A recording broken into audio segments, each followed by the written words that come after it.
The Chaser's War on Everything is rated M for a mature audience. It contains coarse language.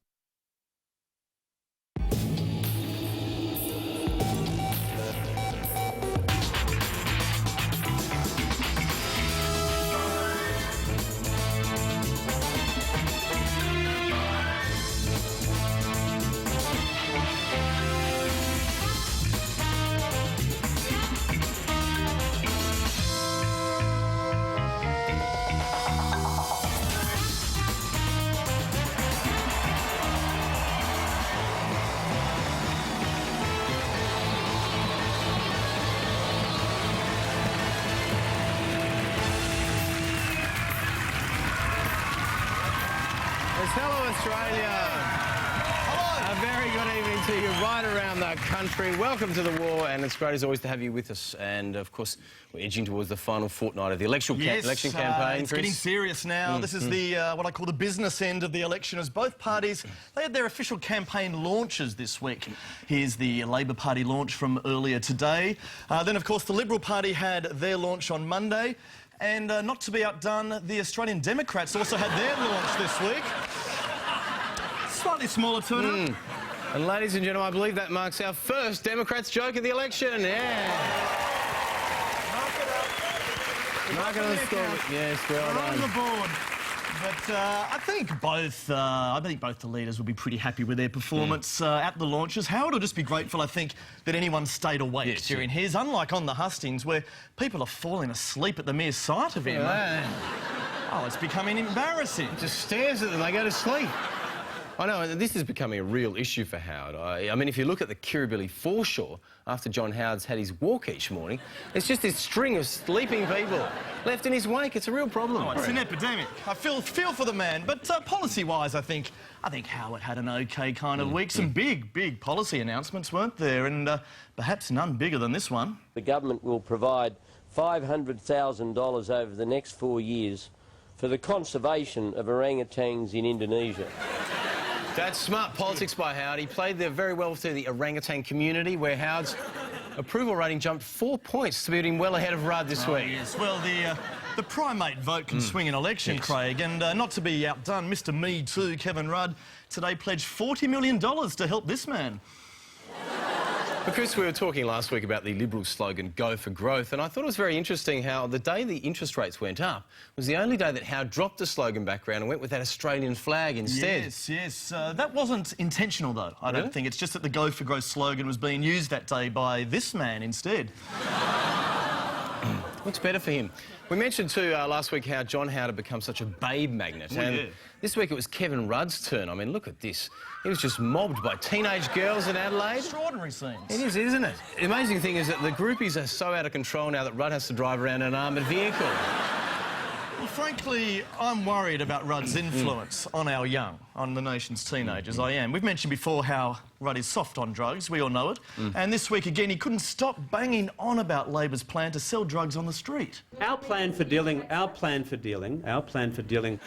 Rudd. He has to repeat it all the time, doesn't he? He's so repetitive. His language can be quite odd. Unlike the Prime Minister, who makes perfect sense every time. He's especially across economic management. The downward spiral in unemployment quickened, if you can quicken a spiral. No, that's a bit of a mixed metaphor, but anyway, you get my meaning. Accelerate. The downward, whatever. I get it. And this is the one that's supposed to be the good economic manager. He's the good one on economics. Takes two of them to make a sentence. Man, and just see the poor media pack at the end of that doorstop. Still asleep. But Chris, look, putting the election to one side for a second, we were talking last week about art, and I quite enjoyed going to all those galleries with you, because I'm a bit of a budding artist myself, actually. Really? I didn't know you were the artistic type. What do you dabble in? Sort of oils, charcoal, water-based paints? Nothing of that kind of fancy. I'm just a bit of an amateur, but I do enjoy painting portraits. And just to earn a bit of extra money lately, I've become one of those on-the-spot portrait guys you see along the tourist strips. And I tell you what, it's a lot harder than it looks. Portrait guys, just takes a couple of minutes. Get a portrait. Come and grab one. No, not long at all. Very quick. Have a seat down.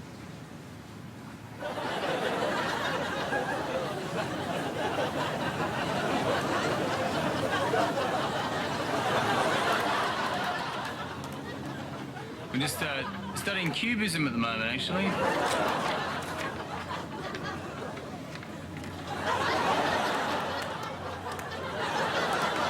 plenty with colour. You'll be joking. I think it's quite good. But I want a picture of me drawn. That is a picture of you, sir. Sorry, but I've got a big teeth like that. Enjoy what I see. When my boys come to visit me, I mean, they're going to say, who's this? No, they won't. They'll say, Dad, you got a picture of yourself. He wanted his actual portrait. Ah, like that. Okay. You don't understand. Okay, yeah, I understand. Sorry. You misunderstand. Sorry, misunderstanding. There you go. Exactly as you wanted it. Yeah, you want. Yeah, that's it. This is not my fucking hair, look. That's not your hair. This is girly, yeah, man. It's a girl. This is... That's what you said you wanted, one like that. Why not look like me? Same. You artist. Say you are artist, you make his actual photograph like that. Ah, thank you. This is my kids make more. Your kids could make a lot of money then.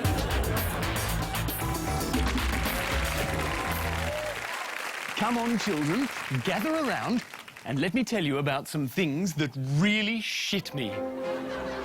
Prim Julie Andrews and cute singing kiddies, old-fashioned movies with nursery rhyme ditties, god-awful plot lines about nuns that sing. These are a few of my least favourite things. Christopher Plummer and his wooden acting, yodeling goat puppets being distracting. Films where the Nazis don't bash their heads in. These are a few of my least favourite things. When it's rerun, right from Reel One, when it drives me mad, I simply imagine a nun blowing up, and then I don't feel so bad.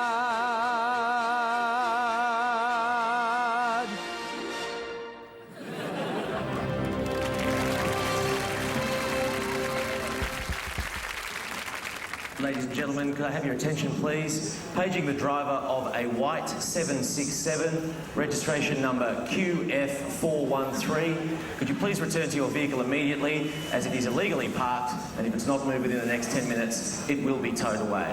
Thank you for your attention.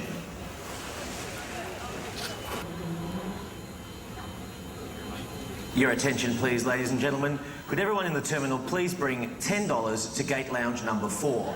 I'd like to buy a light refreshment, and the prices at this airport are so outrageously expensive, I just can't afford it myself. Thank you.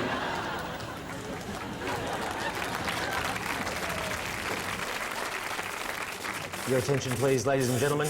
Could a member of Qantas staff please proceed to gate lounge 7, as an unauthorised announcement is about to be made there in about 10 seconds.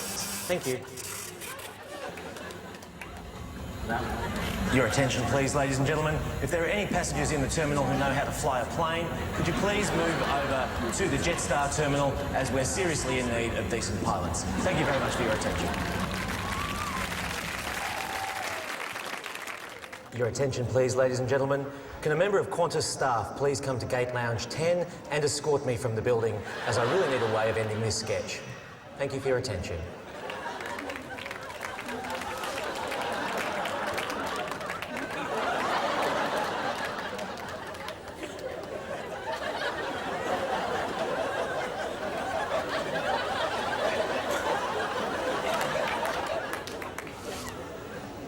In that case, I'll evict myself.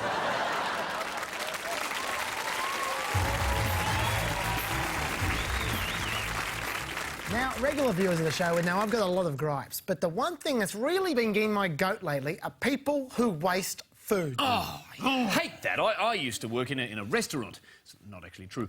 And half the diners there never finished their meals. You know, perfectly good food was thrown away into the kitchen bins. Oh, haven't these people heard of doggy bags? See, now you're talking my language, Rewcastle. I am a big fan of the doggy bag. A guy like me is always on the run. I don't have time to sit down and enjoy a meal. But you'd be surprised how some people react when you just ask for a doggy bag.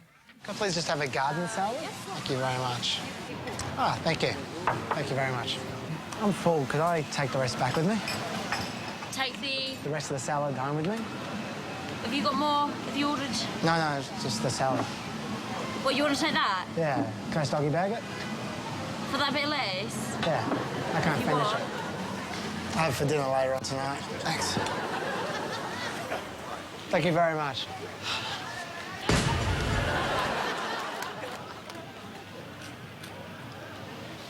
Hey, I can't finish this. Is it possible just to doggy bag it and take the rest home? Sorry? There's still some salt there that I'd like to take home with me if I could. The salt? Yeah. I think I've probably drunk enough. Is it possible for me to doggy bag this? Are you serious? Yeah, right? I can't believe it. Yeah, responsible drinking. Still nice and tight. That's it. There you go, buddy. Cheers. Have a nice day. You okay? Yeah, no, I'm just waiting for my doggy bag. That's it. I'm Was that still the waiting empty for plate of chips? it. No, it wasn't empty. There was salt still in it. Salt? Yeah. You're kidding me, aren't you? No. You want to take some salt home? Yeah, I was enjoying it. Were you? I paid for it, so... You paid for some salt, so you're sitting here for a doggy bag with some salt in it. Yeah, but... You're joking. Take a whole salt shaker home if you like. Oh, look, I don't want to do that. Just the salt that was in the plate, that's all. You're an idiot.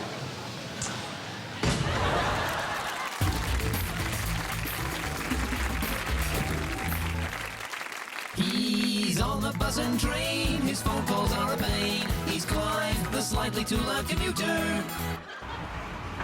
Hey sis, it's your favourite brother Clive. How you going? Look, you still alright for this thing tonight? Yeah, no, Mum wants to die. No, it's for her own good, I swear. She is a burden, if that's what she says. Look, it'll be totally easy. We'll get her very drunk so she can't struggle and stick a pillow in her face. Oh, don't be a soft cock. You'll get half the house. Ah.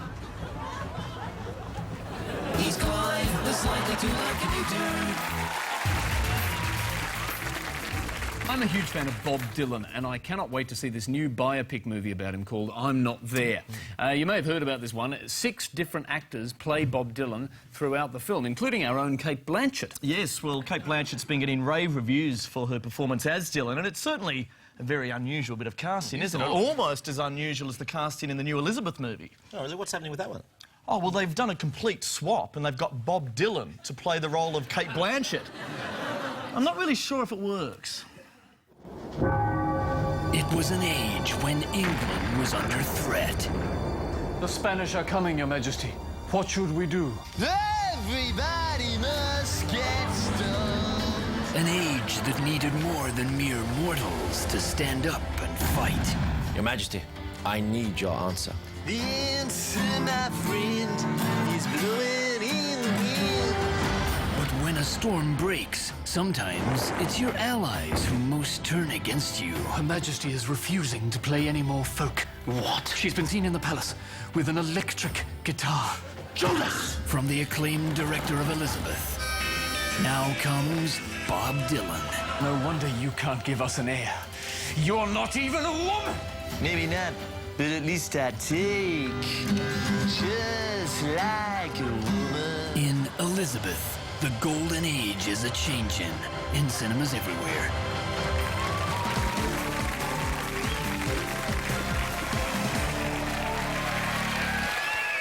Right from day one, the environment's been one of the main battlegrounds of this election, so this week we're going to take a look at the key green issues that might affect your vote.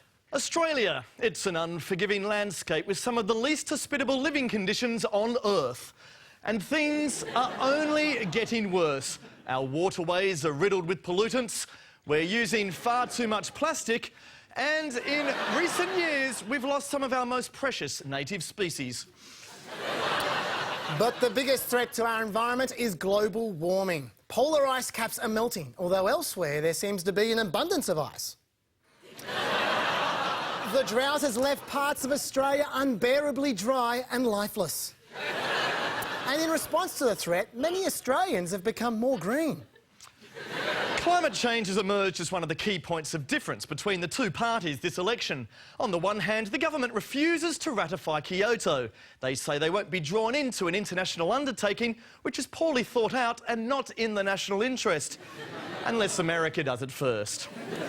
The Environment Minister, Malcolm Turnbull, is instead passionate about water. Front properties. But on the other hand, the Labor Party has proven its environmental credentials with a massive commitment to recycling. I By the way, there are a lot of crazy environmental solutions out there that could never work in reality. But despite their differences, the one thing that both parties do agree on is that especially damaging emissions must be stopped at once. And that's Election Watch.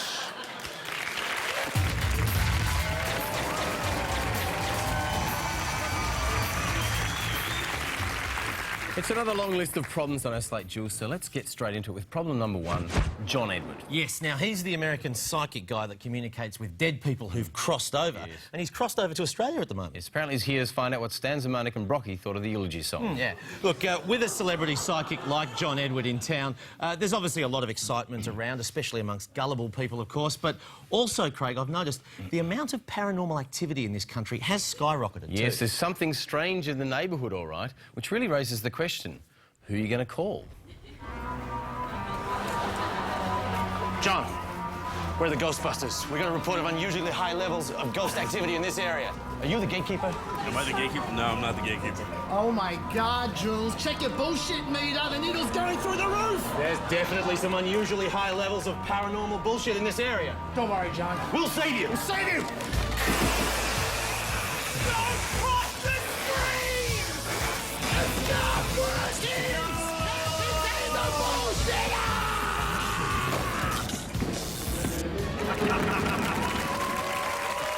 All right, our next problem this week is smoking. Yes, the smoking rate in this country remains pretty high despite the increasingly full-on warnings you get on these cigarette packs these days. Oh, yeah, the packs are like a horror show. Rancid lungs, decaying brains, gangrenous feet. You've got to spare a thought for the poor models who have to pose for those photos. I mean, sure, they're getting lots of work, but it is not a glamorous lifestyle. You recognise me? No. You can't tell who I am? No. You see the resemblance? Hey, look at that. That's me. It was your... Yeah. You bet. I basically just smoke for relaxation, but I've been getting work out of it as well. Absolutely. I never thought I'd be a model, you know? Yeah. I've got a winning smile. That's what they say. I'm going in for another photo session, actually. Look at that pustule. That's a nice one. That is brand new. That is a nice one. G'day, how you going? I'm here for the photo shoot. I'm doing the warning labels. I've got some great new work in the lungs. Beautiful. Yeah, wonderful, okay. I've got some wonderful gangrene here. Yeah, Gotta go. lovely. Oh, Yeah, come on. thanks. I've been a lifelong customer. You want to let me stay? Thanks, mate. Okay. Can't I have a quick smoke? No. Oh, dear me.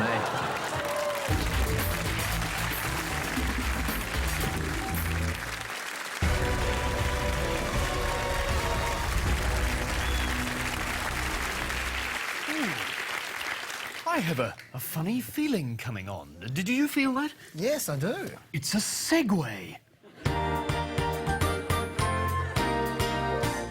Prepare your brains. Anna tries to link a story about Melbourne Cup Day with a story about a boy band. And the only thing that makes less sense than her script is her hat.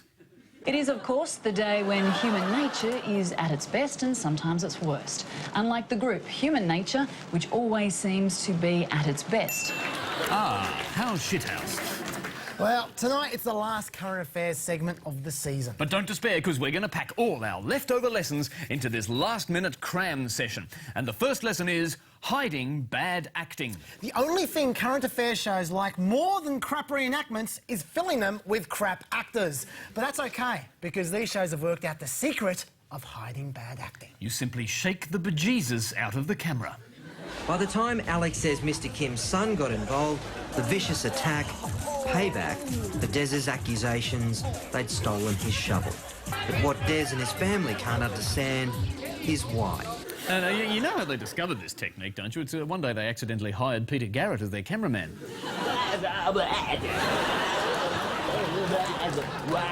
It was a short and jocular conversation. All right, our next lesson, product placement. Now, a less clever show would struggle to find a way to promote themselves during a report about fruit prices. But TT slipped in some subliminal product placement. See if you can pick where it is. Until any action is taken or laws are tightened, all we can do is keep a close eye on the bully boy tactics. The stop.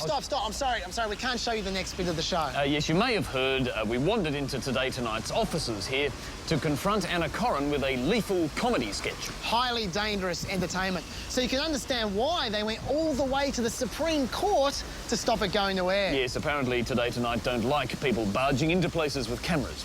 But don't worry, because we've done exactly what Today Tonight would do in this situation, and we've cobbled together a hasty and highly dubious reenactment.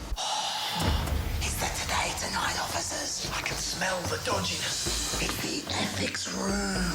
Looks like it's been abandoned for years.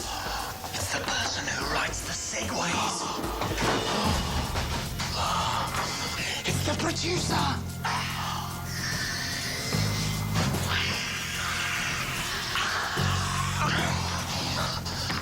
Look!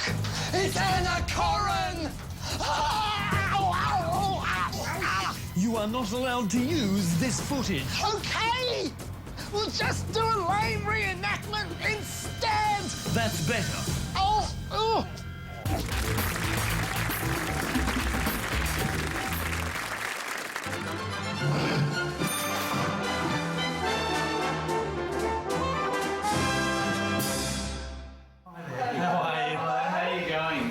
This is a talent agency, isn't it? Because I want to show you something. Can you sign me up? Is that all right? There's a few things where we can sort them out. I promise you.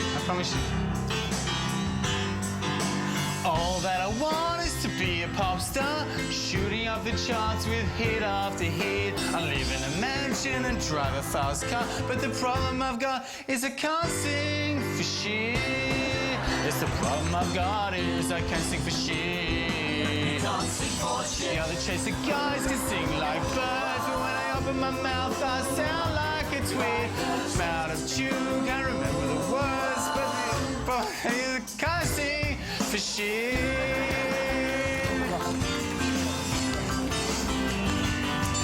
When he sings in an ensemble, he gets in our tears. I don't even know what a harmony is.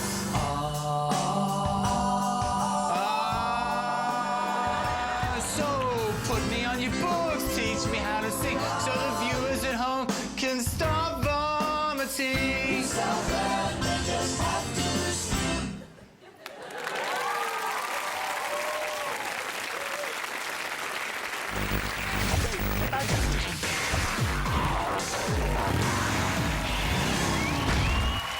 It's been a while between drinks, but the ad road test is back, so it's time once again to find out if the claims made by the ads on TV stack up in the real world. And what have we got on the slate this week, Andrew? Well, this week we've had a number of requests on our guest book to explore the not insubstantial boasts made by Loctite Superglue in this advertisement. Loctite Superglue is so strong that it can glue me to the ceiling. OK, guys. So fast, so strong. I don't know much about glue, but that looks like one pretty strong adhesive. It does. In fact, if you visit the studio where they shot that ad, that man is still suspended from the ceiling. But is the product actually as strong as they claim it is? Using Chaz as our guinea pig, we put it to the test. Oh, yeah. The other one? OK. Oh, God, he's a heavy bastard. Oh, get him. He's almost there, I think. Yeah, he's nearly there. Keep pushing it harder. God, you fat Sicilian fool! You on? No, what? I can't hold you much. OK, we got it. Let me stick. You there? It's working. It's working. Let go. It's fine. It's fine. It's working. It's working. It's working. It's working. Oh, you're all right? Shit. No. Oh, we should have had a mat. Hopeless. Yes.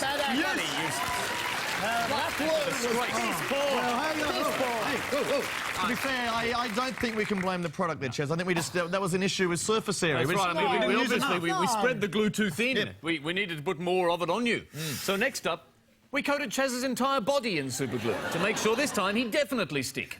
Alrighty. There we are. Lovely Loctites. Good stuff. Guys, I don't think my face is going to be stuck to the ceiling.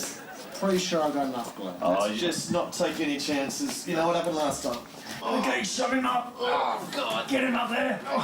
Get him up. Oh, yeah. I've got him. You on? Yeah. It's contacted. I'm stuck. Contacted here. You sticking? Yeah. Sticking. Cool. Get on. Let's go. Oh, God. Want to get some lunch? Yeah, let's go for a beer. Ooh. Hey, guys! Starving. Guys! Guys!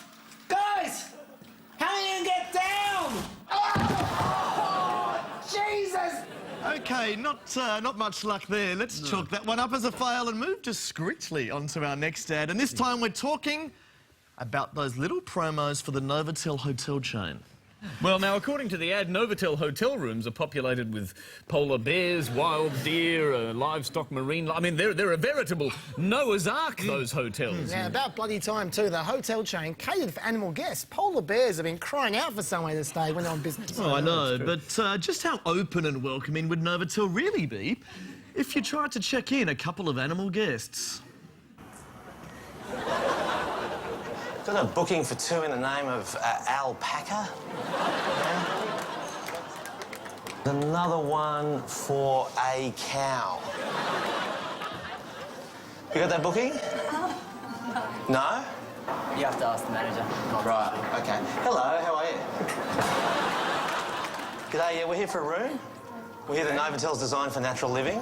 And we've got 2, I think the bridal suite in the name of alpaca. On our guest history, they're our regular guests. Fantastic. We'll Might go down to the bar. Fantastic. Yeah, Thank you very much. 11:31, that's the honeymoon suite, guys. I'll leave you 2 lovebirds be.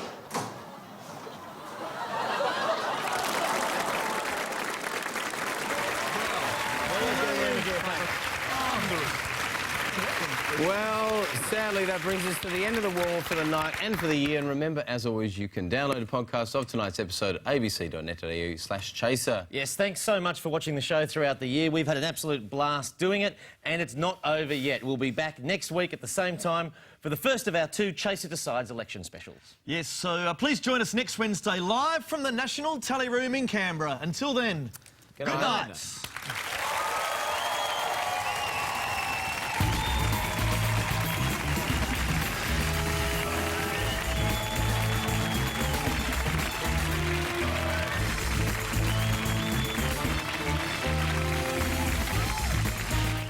Don't go away, there are more loves coming up in just a moment as we lift the lid on the pressure cooker of The Library in our comedy series The Librarians, next on ABC.